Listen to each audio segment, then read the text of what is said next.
Welcome to the students of APS Srinagar class 11. Today students, we are in the chapter 6. We are taking new chapter, that is chapter number 6.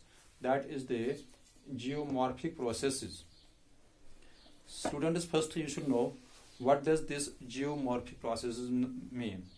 These geomorphic processes are those processes which are operating on the earth's surface and are making the different landforms on the earth's surface. That is the geomorphic processes through the different forces.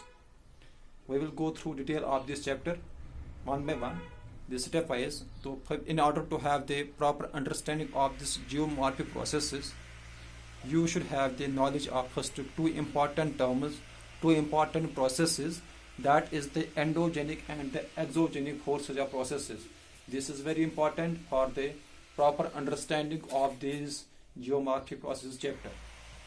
Students, these endogenic forces, endogenic processes mainly.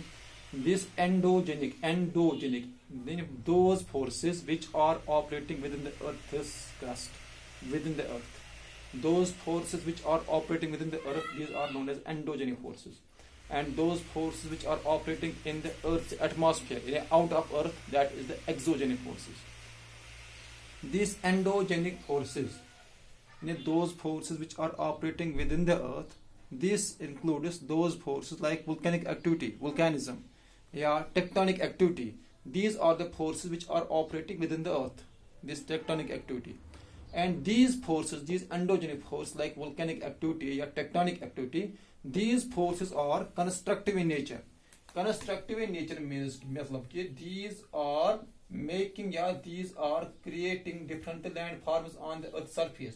These are creating things on the earth's surface. Constructive in the sense that these endogenic forces are creating mountains on the earth's surface. These are creating the volcanic hills on the earth's surface, volcanic cones on the earth's surface. That is, these endogenic forces are constructive in nature, and these are making things. Opposite to this is the exogenic forces. Exogenic forces are those forces which are operating from the earth's atmosphere. These forces includes the rainfall. It includes the rainfall, snowfall, wind. These are those forces which are known as the exogenic forces. These are operating from the earth's atmosphere. And these forces are not constructive in nature, but these are destructive in nature. Because as the mountain is constructed, mountain is built by the constructive forces, by the endogenic forces. But when the rainfall in the form of river is acting over the mountain, it is eroding it, it is cutting down it, it is destroying the mountain. That is why the snowfall is making their glacier, and then glacier is receding, glacier niche aa raha hai. It is again making the erosion. Wind is making the erosion. So what happens? These and exogenic forces, these are destructive in nature.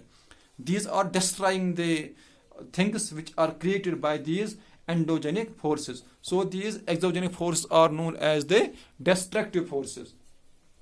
After this is the subtypes of these endogenic and the exogenic forces. These endogenic and exogenic forces, these have the different types. Students, this is the table which is giving as the different types of this endogenic and exogenic forces. जिसकी picture मैं आपको पहले भेज चुका हूँ. That is the different pictures of different forms, different types and subtypes of these endogenic and the exogenic forces. Now let us take them in detail. Now first of all, these types of these endogenic forces like diastrophic forces and the